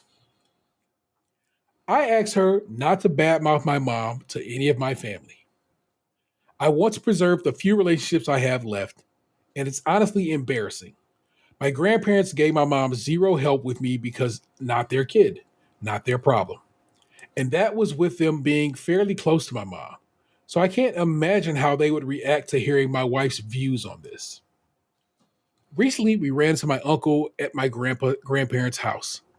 It was awkward as I know that dude hates me and 100% and is 100% on my mom's team. But we were all guilted into staying for lunch. My grandmother was just trying to get my uncle to come for Thanksgiving, and he got pissy and said no. She knows he spends the holidays with my mom. My wife then asked how my mom was, and I felt myself cringe. My uncle said she's great. My wife said she wouldn't know as she never sends any gifts for our son, so maybe she's dead. I gave her a look begging for her to stop. My uncle's wife burst out laughing. My uncle asked if she was kidding or if she really thought my mom was going to buy gifts for a child she didn't know. My wife went on a rant about how she would do anything to have any amount of contact with our future grandchildren. My uncle laughed and said, "Wow, such a gold digger. You put his ex who he hates name to shame." My wife immediately looked like she was going to cry, but I just couldn't bring myself to say anything. I was mortified and begged her not to bring up the gift thing. She asked if I was going to defend her. I said no, and she ran out of the room. We left and she is furious with me. She said I betrayed her and my mom is going to laugh when she heard. I told her that she humiliated me and I begged her to stop with the gifts. So is this person an asshole? I'm going to start off with number one, how you can disrespect me by telling stories about my family on this podcast right now. Like, you didn't even try to change names over here. I struggle with this one because I have been in this. So there is a major rift between my parents and my wife, very similar. Like, why don't they do this? Why don't they do that? Where's the gifts? Where's the da-da-da-da-da? When I'm a grandparent, I'm going to XYZ. And then vocalizes frustrations. And it's like having to react in real time when things start to go south is like, oh shit. Like, could I have defended or said something? Yeah, but in that moment when you're blindsided, it's like, let's just get the fuck out of here. Like, I'm embarrassed. This is a no-win situation for me, and I'm embarrassed on all angles. So I end up being the asshole because I didn't like help out my partner, but at the same time, I do get like, because like I said, I've literally been in it, that I'm like like getting punched in the stomach, where it's like, well, why aren't you breathing? I can't right now. Like. So there's a lot of assholes in this situation, Yeah. But not that uncle. That uncle was hilarious. I mean, I thought she was funny though too. She's like, I thought she was dead because we didn't hear from her. Like everyone's got jokes. I'm trying to scroll through see if I see any comment that is worth my while. Also, for the record, I don't believe this person's an asshole. I think he was caught on some bullshit, and there's not really a lot you can do when you caught out there like that. Not the asshole. Your wife making a big deal about getting gifts from someone who is no contact with you is absurd and needn't be defended. I can see that, but you ain't married to her, so you don't know what that shit comes with. Yeah, my guy. that's the opposite end. That's a single motherfucker saying that shit. Yep. I'm telling you, man. Why you think we're not driving an hour and a half? Because that's an hour and a half up and an hour and a half back. That is 3 hours of why it's going to be a problem and then why it was a problem. It was a problem. And I'm like, I don't know. Just if I can stay home, let's just do that. This is a good one to wrap up on. Would I be the asshole if I told everyone coming to my Christmas party to remove their shoes? My partner and I bought a house. I do all the cleaning. I prefer to because, well, he's a man. No offense to the males, but his idea of clean is far from my idea of what's clean. Done. We're hosting a Christmas party for my family. My first time ever being able to, and I'm very excited. I went out and bought Christmas slippers in all different styles and sizes. My partner asked why we had a huge basket of slippers by the door, and I told him I plan on telling everyone that they have to remove their shoes before entering the house. And I told him, but I have slippers for everyone, and they are welcome to bring them home after the party. My partner saying I am being an a-hole because I shouldn't expect people to feel comfortable taking their shoes off. I asked my sister what she thought, and she said I am being weird, that some people choose shoes to go with their outfit or just don't want to take them off, that I should just get over it and let them wear what they want. I don't allow shoes in the house normally. I have 2 cats that will eat whatever is on the floor, from dirt to fur to leaves that blow in. And I also just hate the thought of shit being ground into my floors. I am giving out slippers. Am I really an asshole for expecting the rules of our house to be followed? Edit. The me cleaning because I do it better is an ongoing joke / silly argument I have with my partner. I'm truly sorry if I offended anyone with my comment. I won't delete it, but I should have just pointed out that I alone am the one who always cleans until he moved in with me. He never had to clean a day in his life. He does help, but I always end up redoing whatever he did. I did not mean to say a man is incapable of cleaning. I just meant my man is. Is that Dave Chappelle who wrote this? Hey, I'm not not anti-Semite, just saying, the Jews, right? Oh my God. Am I right? Am I right, guys? Not the guys. No, not the guys who don't clean. I'm not talking about you. You're good. It is perfectly fine to have rules for your house, and also you've done an additional favor of saying, "Hey man, I got you some slippers. You don't even have to have your holy socks showing, or whatever." So no, you're not an asshole for this. You're actually it's kind of nice to provide this slippers for you. Multiple cultures all around the world do this. This is a normal thing. This makes sense. It's not weird. It's not stupid. It's okay. If someone says, "Hey man, you come through the set, please take your shoes off." I go to Box's house, and most of the time I take my shoes off just out of respect for my man's gate. So it's just it's what it is. I think that's a dope ass way to RSVP. Like, hey, I'm having a housewarming party. Please, there is no shoes allowed. If you give me your slipper size, you'll have a pair waiting for you there. Yeah, that's hype. Hell yeah, that's way dope, man. See, I disagree. I think it's pretentious. Like this, to me, this is a micromanager. Like, I'm going to take it back to that comment. Like, you want to control everything. You got to let people live. Like, I think how is she letting everyone know that this is going to be a no shoes thing? Because if this is an event, yeah, people like They're going to get their best sneakers. They're going to throw on the heels. And then it's going to be like, wait, I got to take my shoes off? Like, some people aren't comfortable showing their feet. Like, if this is a new thing just for the home, then yeah, it is. It's a little bit weird. If it's traditional, then that's a different story. So I think there's got to be some like history in this. But the red flag for me is the little crumbs in this are, this is a person who wants to control everything, but you can't control shit because you're going to give me shit if I spill a drink in your house. Like, you can't control everything. So set the parameters, sure, in there with the, hey, by the way, we're going to have this event. You can come. You're going to have to take off your shoes, but don't get your feelings hurt if I say I'm not coming over. Like, yeah, that's perfectly fine. Like Ed said, that's a dope way to RSVP. But I don't think it comes out of kindness and courtesy the way that it's kind of written.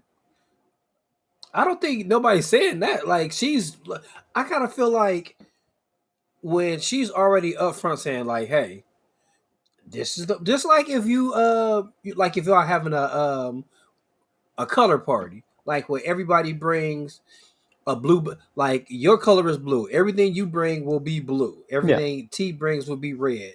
It's like if somebody's having a party, like, hey, this is my housewarming. This is my new place. I want to kick shit off right. No shoes. Like some people like have like they're like I watched this one show on Netflix where this designer does everything white. Mhm. That could not be me. Yeah. But like it might be a tad bit controlling, but I kind of feel like it's a neat way to be controlling when it's like, hey, I'm giving you something as almost like you come, you have a gift waiting for you when you get there. It's personalized. Hey, I might get you the open-toed ones or some ones that say Mr. Bear, Mrs. Bear for you and your kid or something like that. Because when we had our housewarming party, man, like we had like pretty much most of our house redone, like the whole thing. And like somebody like I don't even think we were living here yet. But we had the party and somebody put like fucking gum in the rug, like in the brand new carpet. And I was just like, man.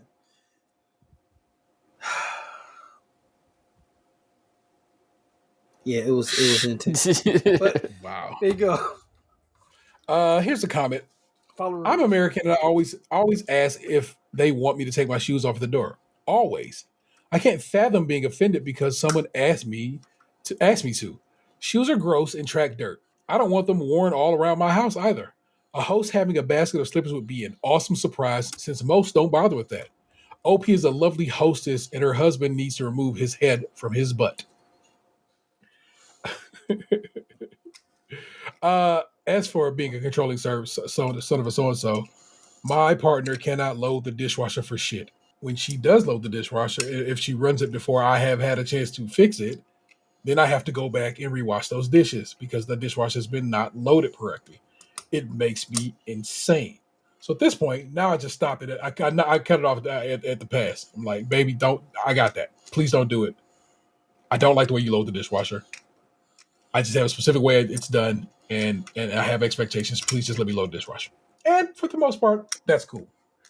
You know what I'm saying? We don't really get into any kind of beef or anything like that there. It's like, okay, fine, load the dishwasher. How are you going to load the dishwasher T? And you get nice clean dishes because of it. So I know what it is to be a bit controlling is all I'm saying, Charlie. That's it, man. So I'm saying I get that. So. But those were your Am I the Assholes for the week. As for the realm of entertainment, we wrapped up series 13 of Great British Bake Off, and that episode is up and ready for you. Oh, forgive me. The episode of Crimpeticier, a Great British Bake Off podcast that me and Aunt and Nick Jew do together, that is up and available for you to listen to. And I think we had a great time and wrapped up that series well. I watched the finale for Andor probably about half hour before I got on this microphone. That show is nothing short of amazing. What is it about? Star Wars show, but not. You know what I'm saying? Because it basically avoids all things Star Wars. So it's basically like a political kind of, or political is not right. It's like a crime thriller. Is basically what it ends up being, but it's of course it's sci-fi because it takes place in the sci-fi universe. But it's so good. Tony Gilroy show ran it, and if you ever watched like Michael Clayton or any of his works, you know what I'm saying. Tony Gilroy is a hell of a guy. He has an eye for that kind of shit. And so it ends up being a damn fine a series. 12 episodes. All of them are up now on Disney Plus. When does it really? Okay, so I've started it twice. Yeah, it feels like it's the beginning's slow. Like I've made the first 2 episodes twice, and it's just like the pace is really light. That I'm struggling to have it take off. I'm not expecting big action and stuff like that. When does it finally kick in where I'm like, oh, some shit's happening? So here's what I want you to do. I want you to take it a different way. What you want to do is look at every 3 episode as an arc, and usually a full and complete arc that that's gone now. Okay. See, so I haven't even made it to an episode 3, so I got to give it that far. Yeah. Okay. Yeah. So you got to knock out those 3, and then of course if it holds you, the next 3, last 3. It's so well done. It's so good. Stellan Skarsgård, who you might remember as the professor from the Thor movies, is one of the main characters in this. Andy Serkis has an arc as well in this. Bruh, it's like they got some fine actors. The lady who plays Mon Mothma is amazing. Genevieve O'Malley, I believe is her name. Fantastic. Of course, Pedro Luna is fucking amazing, which I just found out the other day. That's my man from Y Tu Mama Tambien. I was like, what? And Gael Garcia Bernal. Those 2 dudes, they did a lot of movies together. I didn't know. And I was like, that's fucking so dope, man. And so him as Cassian Andor is amazing. It's weird to have a prequel to a prequel, but it works. Having his backstory after having, met him in Rogue One, a Star Wars story. Which is way like it's not talked about enough. Like that one, I really, really enjoyed that movie like a ton. But I think it was ahead of the game. I think if it would have dropped now that Disney Plus is a thing and we're used to, the series and the prequels and things like that, I think it would have hit a lot differently. And they luckily because it is available on Disney Plus. They at the end of basically every Andor episode, they were like, "You want to watch Rogue One? Come on, because you want to focus on this." And they're like, "You right, man." What's my man? Saul Guerrero of Ghost Dog. You know what I'm saying? What's my man's name? Oh, yeah, with the eye. Jim Jarmusch? No, the guy, the actor. I'm pulling it up right now. Same here. Forrest Whitaker. Feel good. Yeah, Forrest Whitaker. Forrest Whitaker of Saul Guerrero, who was in Rogue One, is amazing. This. So, like I said, Tony Gilroy. Is Tony Gilroy an Oscar winner? I think he might be, but I'm gonna double check. Here, we'll just put Tony Gilroy awards. Academy Award nominee in 2008. BAFTA awards. My man Tony Gilroy has had some joints. You know what I'm saying? And so he Directors Guild shit and so forth. Edgar Allan Poe awards. It's like a lot. So Tony Gilroy is a great showrunner to have come through and do this. And Tony Gilroy is he took over direction on Rogue One after the initial director ended up leaving the project. And so basically, they was in scramble mode, and he comes through and makes a fantastic fucking heist movie. And so it's dope to see him come back and to the character, and it's fantastic. Like I said, he's a hell of a showrunner, and it's super well written. And like I said, just watch in arcs, and I think you'll have a better time for it. When I that initial first couple of episodes, I was like, I don't know, but I kept going because Vanessa was like, come on, let's watch some more Andor, and I'm like, all right. And then it just got to trucking, and that was really great. So I would say certainly Andor is worth your time. In the realm of video games, I started Marvel Snap. It's a mobile game. It's a card game. I dig it. I'm not as in love with it as Fowler is, but I do enjoy it, and I have been playing it just about every day. I'll play a couple of rounds.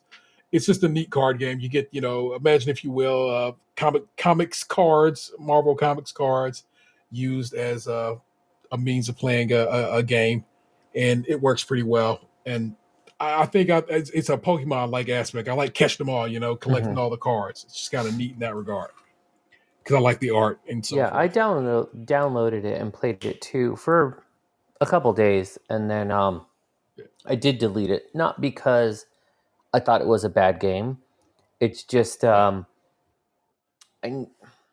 don't do enough of the studying, like, oh, this card's ability, things like that. And so I was just playing numbers, but it was too light for me, in the way I was playing. Though artistically, that's a fucking beautiful game. Like, those cards are amazing. And when you kind of like level them up or, expose their rarity, whatever, I was like, man, the designers of this, A+. That shit is beautiful. That 3D effect, sick. When on a system that doesn't have a 3D screen. Yeah, that where it's on Apple's, the iPhones, it's the parallax. It's crazy. Yeah, it's really well done. But it just was like I think to truly like understand it better, I was just like, nah, that's not for me. Like, but Fowler, he studies a lot. Like, he really digs in. Which like whenever I get to play games with him, I'm always like, what does this mean? Where is this? And he digs into shit like that. Whereas to me, I'm just like, I'm always just trying to get from A to B. But it's a good game. Nice. Just wasn't like the big thing for me. Well, another good game. So the Xbox on Game Pass, computer, PC, and on the console, Vampire Survivors. Been hearing about it in the game space. People been talking about it. I started fucking around with it. I'm in love. Wait, is that the Vampires of Iris? Yeah. Huh. So imagine 8-bit seems like I'm giving it too much credit, but that's basically that pixel graphics aesthetic. And basically, you start off with one guy who has a whip, and you're not pushing the whip; the whip automatically fires, and things are coming towards you, and you're just moving, kind of on some old. Remember Smash TV? Yes. Yeah, you're just basically moving around, mowing down enemies. That's what you're doing the whole time. You're just moving around, mowing down enemies. But as you do it, you level up. You can mow down even more enemies. Keep leveling up, and then you'll die. But you keep your levels. Not that you actually keep your levels, but you keep your monies, and then you can buy stuff to level your base up. So then you go back in the game and you start doing it some more, just killing everything on the screen, and it's a delight. You have probably seen games advertised on phones that's something like Survivor.io or something like that, where it's just somebody moving around killing zombies or something, right? It's that on an Xbox controller, and I love it. Nice. I absolutely love it.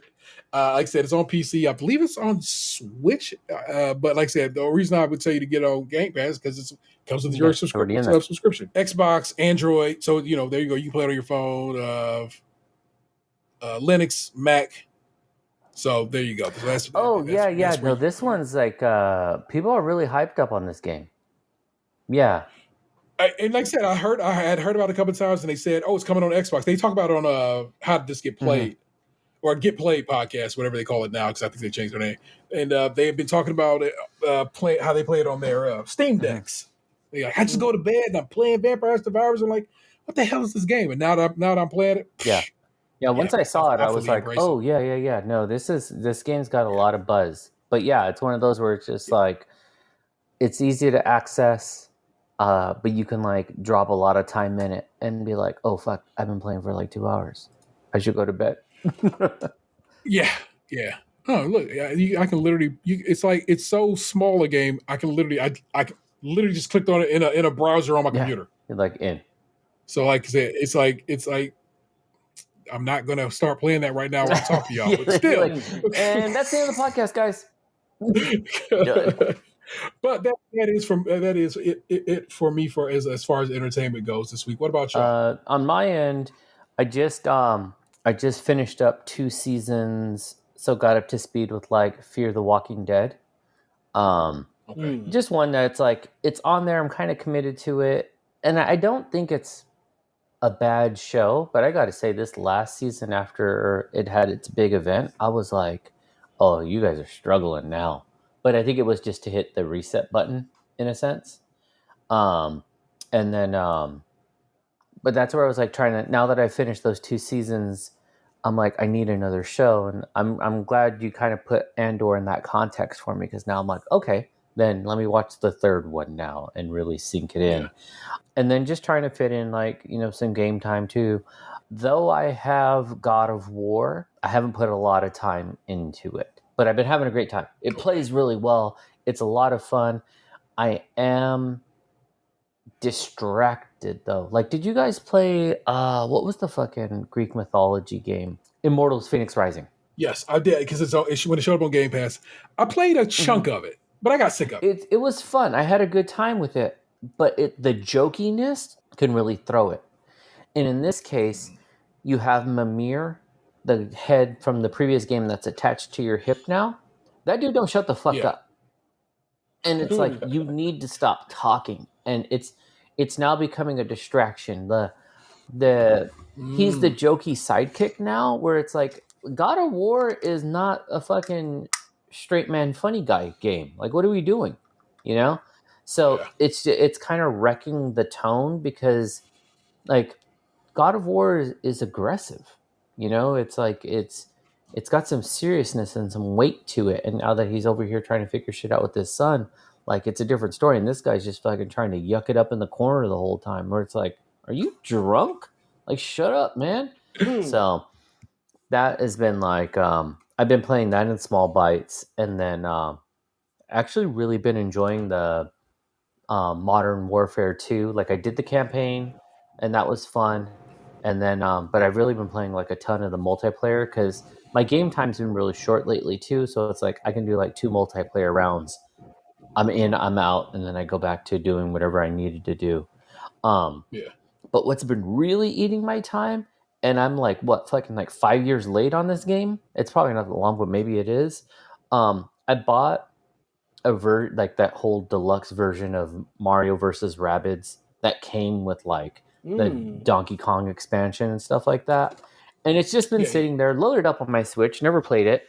And then I started playing it a couple nights ago. Fuck, I'm hooked. Like, I don't know why I slept on this game for so long. Because it's simple. Even though it's like a strategy type game, which typically isn't the type of game I play, like it's fun. And it's very Nintendo. It's stripped down, so you don't have to do a lot of like mental processing. It's just like do your steps, make your shot, or don't make your shot. It's definitely more checkers than these strategy games are chess. So it's like, oh, I'll fucking knock it out. And so it's like I'm about halfway through the game right now and just having a great time with it. Plus, I think when I bought it for that full package was like, no joke, like $12. So I was like, yeah, not bad at all.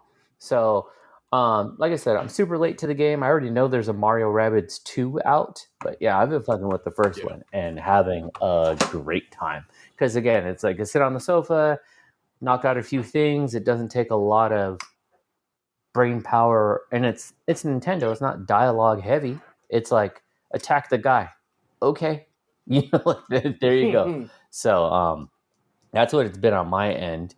And just what I've really been trying to do is find time to see Black Panther.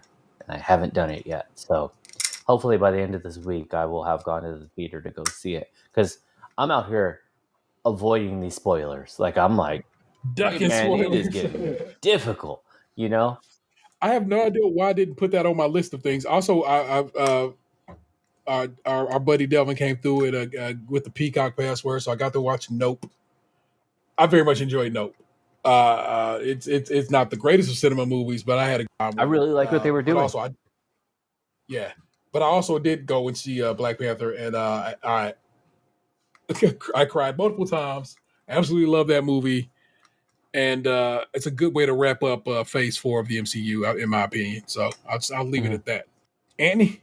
So, of course, I watched British Bake Off. I called it many. Well, I don't know if I said it on the show, but I knew Sabir was going to win, or I wanted her to win, and I was happy with that win. I did like Maxie a lot, but my horse won the race. I watched a couple documentaries this week. I watched both of them were on HBO Max. One about the Automat, which was these restaurants that used to be in New York and Philly. Like you pay like a few coins, you put it in, and like you can get soup and baked beans and all this different stuff, and and how much of New York culture it represented. It was a very good documentary. Then I watched another one on Willie Mays, which was also pretty good. I've been using the Canopy app a lot lately, which is a library-based app. Not because I don't. I pretty much use it because one, they have a lot of documentaries on there. Two, I get so tired of scrolling through HBO Max with nothing new, Netflix with nothing new. They update the Canopy app so much. It's I found a lot of good stuff on there. Like the other day, I watched Miss 45. It's a old school movie about this. It's one of those, I guess, what you would call a vengeance movie, where this lady just be going through popping people with 45s. And then I've been playing Streets of Rage 4. On survival mode, they update that every 6 days. So you try to get as high as you can. I see people on the high scores. How the fuck do y'all be getting to level 133? I don't understand it. I can only I've been stuck on getting up to level 17 for months. But one day I'll get to level 18, hopefully. I want to go see Black Panther as well. I'm looking forward to talking to you guys about it because we'll see how that goes when we talk about it. But I know I watched more stuff, but I just can't think I know I watched some more stuff because that's it. That's all I can really think of at the moment. Yeah, I gotta check out this Canopy app, see what's going on there too. Yeah, you just throw your library card. Throw your library card in there, and you can just go check stuff out. They give you basically 50 credits a month or something like that. 50 credits a month for adults, and kids get unlimited. Now this is because I was just looking right now. This is Canopy with a K. Yes. But only 1 K, not 2 more. So that's no. Yeah, so you good. But there you go, people. That is a show for you. This was a bit of like I said, we didn't record last week. I was just not. I had recorded a lot of shows over the last week, and I was kind of burnt out. You were bushed. But then I was like, if we don't record something this week, we'll have no show for you next week. And so I called in my hitters, and here we are. But thank you for joining us. As always, wherever possible, please rate, review, subscribe, and share the show. Feel free to give us a follow over on YouTube. Don't worry about Twitter. It's right now. We're gonna see. We'll see how that one cooks up. You're gonna follow me on over there as well. But for right now, I'm not overly concerned about the Twitter situation. If you want to support the show financially and have a few bucks tossed away, you can join us over on Patreon. Remember that the $5 and above tier get extra content each month. They just got there. We tried a bunch of stuff recently at Dan's house, and I want to make sure I got that up. But members of the $5 and above tier get extra content each month and early access to new shows. We also have merch available over at tpublic.com/Hoosier/StageCrunchy all one word. Feel free to give us a call. It's 216-264-6311. That's 216-264-6311. We would certainly love to hear from you. I'm going to erase all these links out and replace them with new links. so I can give them to you on this show's notes. That's Tatum 216. Good night. Our missing man are, of course, Lunchbox 2099 and the real ODP. You can, of course, send them some love. Our In them special guest this streets. evening is the big homie Chalfie of the Cadillac on Mars podcast, a podcast I am also on. So you ever when that podcast drops, usually early in the month, you can get a double helping of me during that week because I'm on that show and it's dope. And you should be fucking with it. Yeah, Chalfie, definitely. man, where can the people find you if they are so inclined? If you are so inclined to share with them? Yeah, for sure. Yeah, definitely give it a listen to Cadillac on Mars. It's just basically us just cutting up, acting a fool, mostly teasing Delvin, bullying him, I guess, if you want to truly define it. But, And Mike just Fowler, you always mention him even if he's not on the show. fuck Mike Fowler. I say it here too. Excuse me, it's fuck Mr. Fowler. Well, I guess this will take me into my first. What are the things you send out on Hive? Are they stings? Like they're not tweets. Yeah, people been trying to figure out what to call those buzzes, pollinating, and so forth and so on. You know what I'm saying? My first honey drip was fuck Mike Fowler. So that was over there on Hive. But yeah, if you want to follow me over there, you can find me at Chaufie, Chaufie. I've been actually hanging out more in the Instagram stories. So you can definitely give me a follow, hit me up over there on Instagram, Chaufie as well. The only place that's different right now is Twitter, and that's Chaufie, ELCHAUFIE. So yeah, hit me up. You want to just talk some shit? You want to gang up on Delvin as well? Just to, tap and say hey, or even you just want to just lurk. Like I'm good with that too. You could just be a creeper and just watch from a distance. But man, thank you guys for having me on today. I'm glad I could finally make it on, and just it's always a good time to hang out with you too. And even when there's more. No doubt. But hey, that is what's up, people. We will catch you next week. Oh, I guess, for the record, I am the Internet's Taylor 713. You've just been podcasting too, and I know you loved it. We'll catch you next time. Peace. Hey, what happened to you? You used to be beautiful.